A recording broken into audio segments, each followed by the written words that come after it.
Manhã Cidade Política. Oferecimento Sismuc Regional, Senhor Braga Barbearia e blog do Mário Flávio, a política de A a Z. Mário Flávio.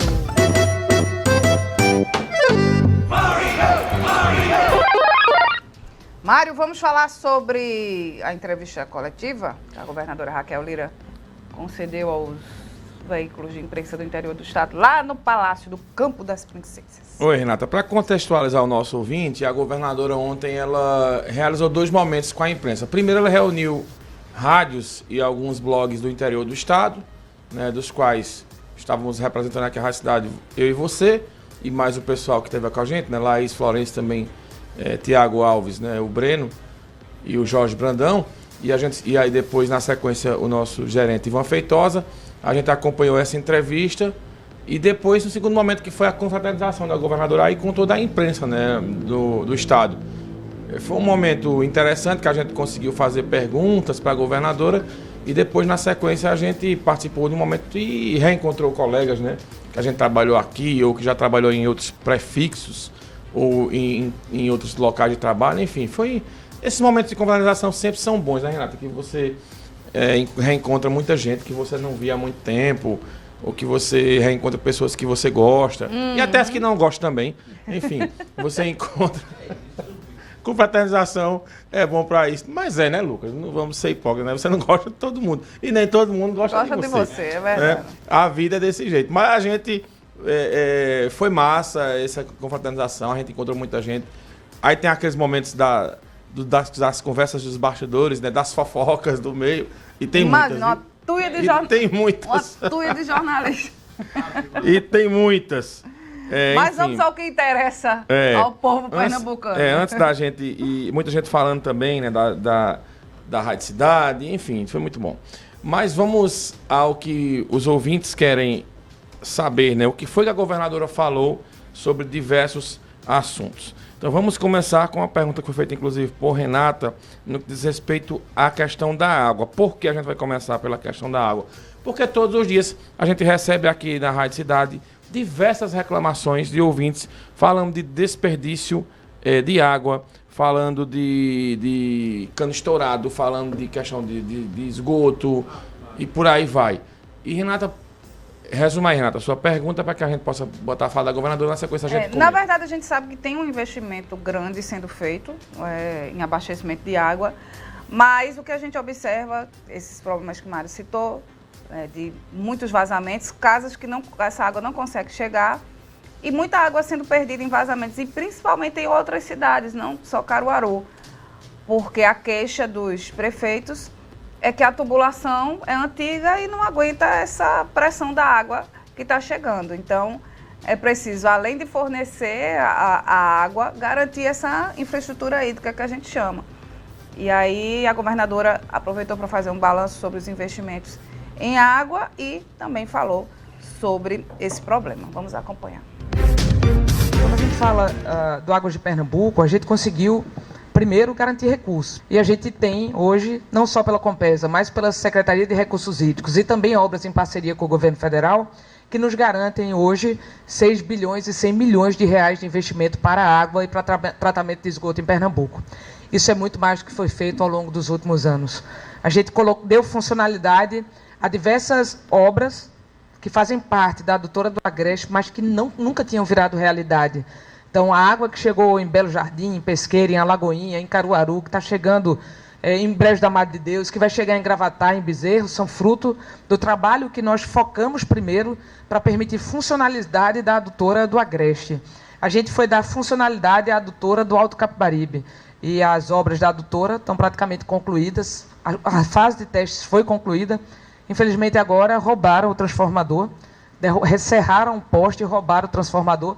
E nós estamos colocando de volta para garantir a água podendo chegar de maneira permanente em Santa Cruz do Capibaribe, Toritama, e com isso melhorando também o atendimento em Jataúba e outras cidades como Taquaritinga do Norte e de toda a região. Os sistemas simplificados de abastecimento rural de Pernambuco agora são prioridade para nós. Acabei de assinar um pedido de empréstimo junto ao Banco Mundial da ordem de 600 milhões de reais, somente focado em sistemas simplificados de abastecimento rural. Conseguimos captar recursos junto ao governo federal, focado também, como a gente chama, no CISAR. Em alguns recursos, maior parte deles, outras nossas, os que foram para o Agreste agora, 70% nosso, 30% do governo federal. Pronto, veja, Renata, analisando essa fala da governadora, a gente percebe o seguinte: ainda não é uma realidade na maioria das casas dos pernambucanos, por isso que a gente recebe tanta reclamação aqui diariamente. O grande boom que a governadora promete é para esse ano, que é esse investimento de 6 bilhões de reais que vão chegar, esse dinheiro que vai chegar de empréstimos que ela vai tomar aí para... não entrou nessa fala dela, mas ela usou o termo: nós pegamos uma Compesa sucateada. Né? Então, existe uma crítica muito forte da governadora e dos aliados dela de como eles pegaram a Compesa. Então, ela promete uma recuperação total da Compesa. E uma mudança na gestão Na também. gestão. E a gente percebe que a Compesa hoje é estatal mais criticada, né, pelos pernambucanos. Então, ela promete essa revolução na Compesa. Ainda não chegou. Estamos chegando a 2 anos de governo. A governadora promete que essa virada de chave da Compesa, ela começa para valer a partir desses investimentos. E, além disso, ela fala de investimentos aí de 600 milhões de reais no empréstimo que ela vai fazer para só o abastecimento na área rural do estado de Pernambuco. Então é muito dinheiro, é muito recurso. A gente espera de fato que esses recursos eles cheguem para valer, né? Que muitos recursos aí são oriundos do governo federal, eles vêm do governo federal, e que esses recursos eles não empaquem aí nessa questão do governo Lula, que está anunciando, né, que vários recursos serão resguardados aí devido à questão dos ajustes que serão feitos. Se esse dinheiro vir e essa revolução acontecer, então a governadora vai ganhar muito, principalmente no interior do estado, que é quem mais sofre com relação à água. Essa pergunta de Renata ela foi específica sobre o Agreste, sobre Caruaru, mas vários colegas, por exemplo, do Sertão e das matas Sul e Norte também fizeram perguntas no sentido. Ou seja, o problema crônico de água não é uma coisa só de Caruaru e do Agreste, é uma situação que envolve todo o estado. E essa história eu fiquei chocado, viu, Renata? Serraram um poste. Eu vou dizer, viu? As pessoas não têm limite de cometer crime. Você serrar um poste para levar um transformador, levou o poste inteiro. É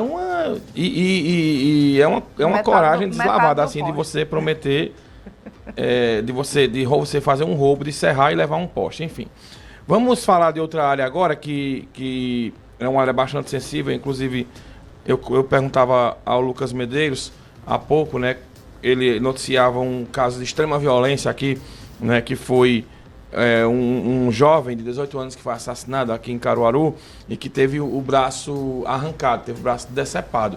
Né? E uma das perguntas foi sobre a violência. A governadora promete também muitos investimentos aqui para a nossa região. Vamos ouvir e ver o que ela falou. Entre eles, o 4º Batalhão exclusivo para Caruaru. E um batalhão para Bezerros. A gente vai construir o Biesp de Caruaru, vamos ter batalhões sendo construídos sim no interior e na região metropolitana. Por exemplo, o 4º Batalhão em Caruaru será exclusivo para Caruaru. Isso faz com que o Batalhão de Bezerros que será construído no Bezerros, abrace parte das cidades do Agreste Pernambucano. E esses investimentos detalhados a gente também pode passar para os senhores a partir do plano de investimento que a gente tem feito para o Juntos pela Segurança. São 2 bilhões e 300 milhões de reais garantidos para investimento em segurança em Pernambuco no ciclo até 2026. Veja, 2 bilhões e 300 milhões, ela garantiu que tem recursos para fazer essas obras. Quais são as obras? Eu até confundi na hora, mas depois, revendo a fala dela, eu entendi, Renata, nessa questão. O Biesp hoje ele tem uma sede que é alugada. Ela promete a construção de uma sede própria para o Biesp. Não disse ainda onde vai ser. Esse seria um ponto. O segundo ponto, a criação do 4º Batalhão exclusivo para o município de Caruaru. Porque o batalhão, quando tem uma ocorrência em Bezerros, quando tem uma ocorrência em Camusim de São Félix, quando tem uma ocorrência nas cidades ali próximas a Bezerros, não seja usado, né, o efetivo de Caruaru. Para isso, vai ter um efetivo na cidade de Bezerros, um batalhão na cidade de Bezerros. Esse batalhão de Bezerros ele vai ser um batalhão regional pela posição estratégica de Bezerros para atender aquela região. Gravatá, Camusim, São Joaquim, aquelas cidades que são mais ou menos perto ali de Bezerros e também para o outro lado, né? Que Bezerros faz fronteira com cada cidade, Riacho das Almas, e muita gente nem sabe disso, mas faz. E essa situação de Caruaru ficaria exclusiva com isso. A governadora também, eu acredito que ela deve anunciar novidades também no que diz respeito a câmeras nas fardas da Polícia Militar. Acho que isso deve acontecer também. Enfim, então ela é uma promessa de um anúncio forte na área de segurança. A gente vive uma situação fácil. Veja, com esse homicídio desse jovem que Lucas vai, inclusive, falar daqui a pouco, são 120 homicídios em Caruaru em 2024. É muita gente sendo assassinada. É uma guerra civil que a gente vê hoje no Brasil, né, de assassinatos. Por mais que o governo vá dizer, olha, a gente tem números aqui que reduziu a violência, que reduziu a criminalidade, mas a sensação que a gente tem hoje é de uma insegurança muito grande. Então a gente ainda não passa, veja, Renata, naquela época que Raquel era prefeita de Caruaru, que teve aquele tiro, né, que atingiu o Alexandre Farias, eu acho que a gente viveu caos ali na segurança, né? Nossos filhos viviam assustados dentro dos carros, a gente não podia parar um carro em qualquer lugar, você ficava com medo. E naquela época houve uma decisão política do governo do estado que faz a instalação do BIESP aqui em Caruaru, e aí passamos a ter 2 batalhões, né? O 4º Batalhão e o BIESP. E a partir da instalação do BIESP a gente houve uma sensação de segurança melhor. E essa sensação de segurança, ela vem diminuindo com o passar do tempo, porque parou de ter investimento na polícia, parou de ter mais viatura, parou de ter efetivo aumentado, parou de ser gente chamada para assumir função na polícia militar, os concursados da polícia, os concursados da PM, os concursados de outras áreas de segurança, e quando isso para, aumenta a sensação de criminalidade. E casos de violência, como a gente vem tendo, como é o caso dessa pessoa que foi assassinada essa semana aqui em Caruaru, e o braço foi arrancado, então mostra que as pessoas estão perdendo o pudor, né, com relação aos crimes. E o bandido, ele precisa ter medo da polícia. Ele precisa ter medo da polícia, embora a polícia venha enxugando o gelo, né, porque a nossa justiça, ela é muito conivente com o crime. Isso é verdade também. Então precisa de uma mudança mais no sistema judiciário também para ajudar nessa questão. Mas a governadora promete esses investimentos aí na área de segurança. Ela sempre bate na tecla que o efetivo hoje é o mesmo de 2004. Isso. 20 anos. Enfim, né, as cidades crescendo, a população crescendo e os crimes sendo registrados. Ora, seguir, Mário.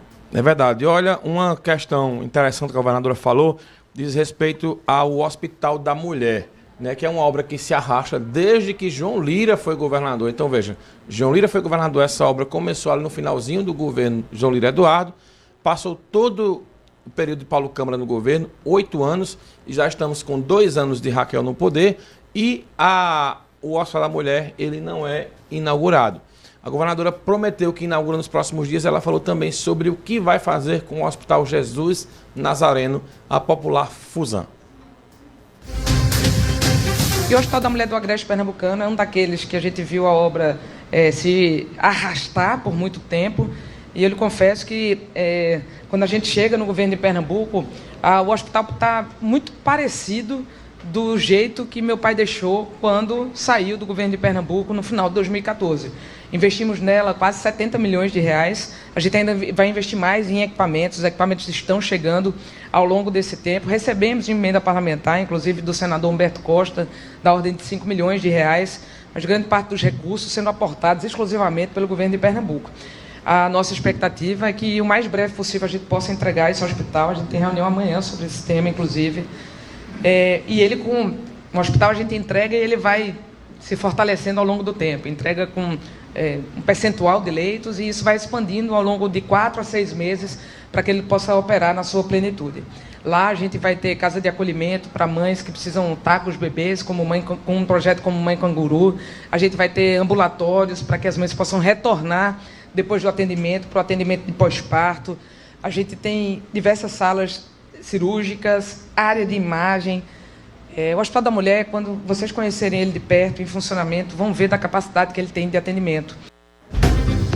Pronto. Então, ela promete entregar esse Hospital da Mulher. Ela não cravou uma data, mas disse que tem uma reunião hoje, né, para falar sobre isso. Acredito que ela não vai participar dessa reunião, porque ela postou um vídeo de 4 da manhã viajando, né? Acho que foi para Brasília com a equipe dela. Então deve ser a equipe de Raquel. Eu acredito, Renata, que esse hospital ele deve ser inaugurado em janeiro ou fevereiro do ano que vem. E aí, pelo que a governadora falou, ele não vai ser inaugurado na totalidade. Ele vai ser inaugurado e depois ele vai paulatinamente sendo aumentado o tamanho dele. Sobre a Fusan, a governadora deixou a entender que ainda não se sabe o que vai fazer com a Fusan, porque, segundo ela, existe uma questão de uma briga judicial sobre o prédio e por aí vai. Mas, ao que tudo indica, realmente a Fusan ela vai fechar.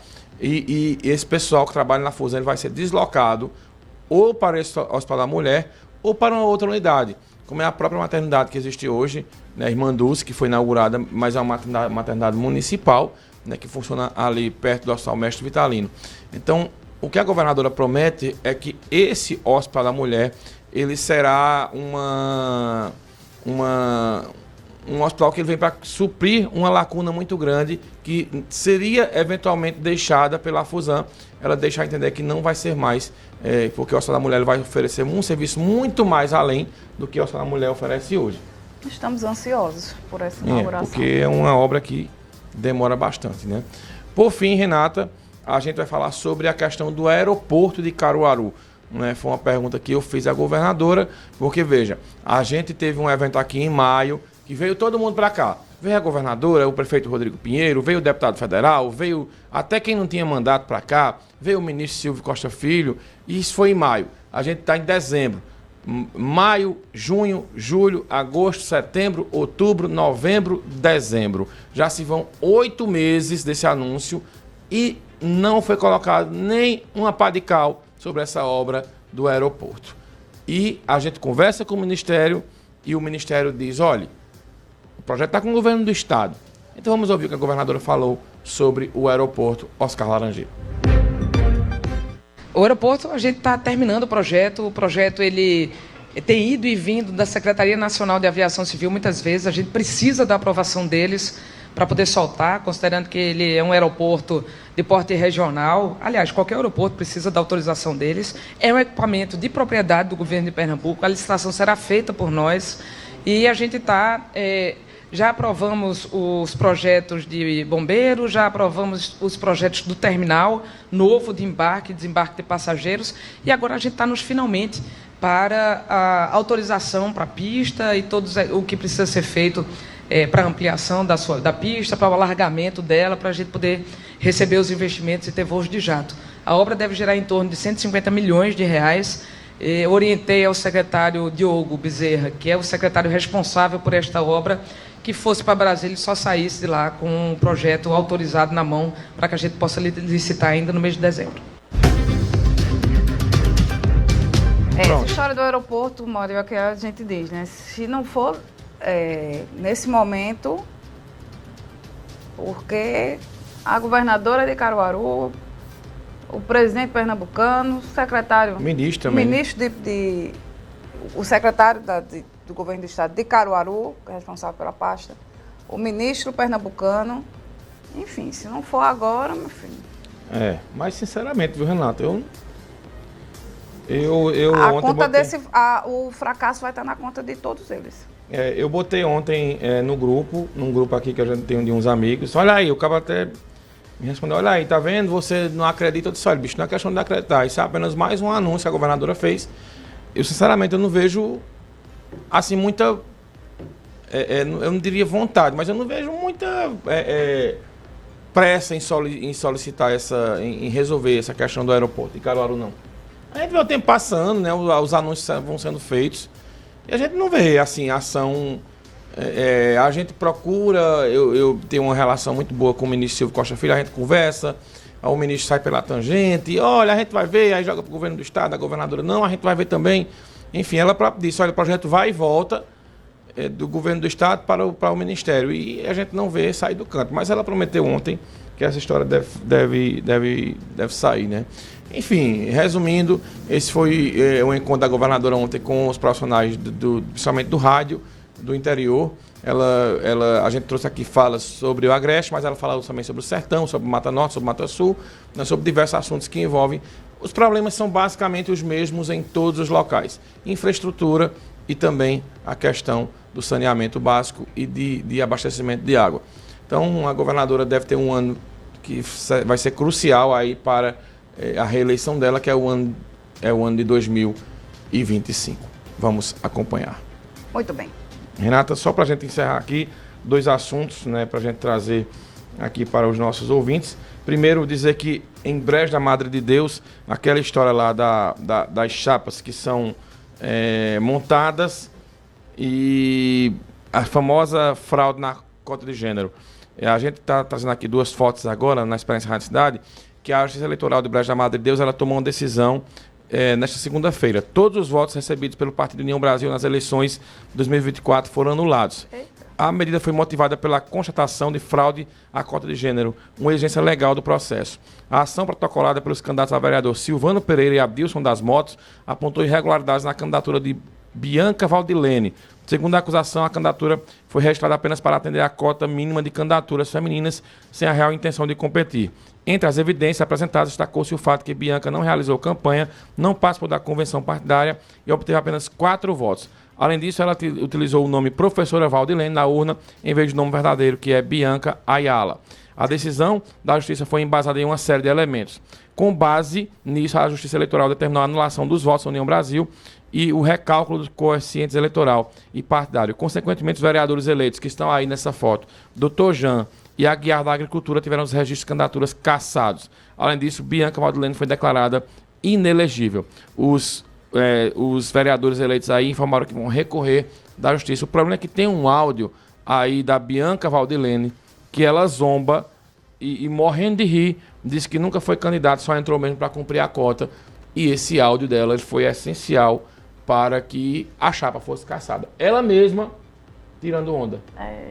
Aí complicou para todo mundo lá do União Brasil em Brejo. E para a gente encerrar agora, nesse momento que foi um pouco mais longo devido à questão da entrevista com a governadora, o plenário da Câmara de Caruaru será nomeado Leonardo Chaves.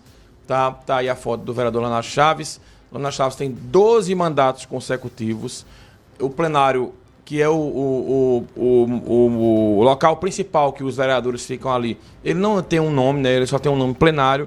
E aí, por decisão de todos os vereadores que fazem parte dessa atual legislatura, resolveram homenagear o Leonardo Chaves, que não concorreu na reeleição desse ano. Ele colocou o filho dele como candidato. Leonardo Chaves está doente, né? Colocou o filho dele como candidato e o Hugo Chaves foi eleito, mas Leonardo ele vai encerrar com 12 mandatos consecutivos. Lembrando que, além de vereador, Leonardo Chaves foi presidente da Câmara por 7 vezes, também assumiu a presidência da Prefeitura de Caruaru algumas ocasiões, né, principalmente quando Tony Gel era prefeito e precisou fazer umas viagens, que a Prefeitura não tinha vice-prefeito, e quem assume quando o prefeito tem nessa situação é o presidente da Câmara. Assumiu a presidência, se não me engano, por 3 vezes ele assumiu a Prefeitura de Caruaru, foi também secretário e ele era funcionário da Câmara de Caruaru antes de ser vereador. Então ele tem toda uma história na Câmara Municipal. Eu já tive muita divergência com o Leonardo Chaves em alguns momentos. Ele foi mais duro comigo, em uns eu também fui mais duro com ele, mas eu acredito, Renata, que é uma homenagem justa pela história que ele tem na política de Caruaru. Afinal de contas, você conseguir 12 mandatos consecutivos não é para qualquer um. E ele tem uma história aqui na política local. E um serviço prestado à cidade. Um serviço prestado, então, para mim, uma homenagem justa, merecida, prestada e em vida, o que é mais importante. Vinheta e WhatsApp. Manhã Cidade Política. Oferecimento Sismuc Regional, Senhor Braga Barbearia e blog do Mário Flávio, a política de A a Z.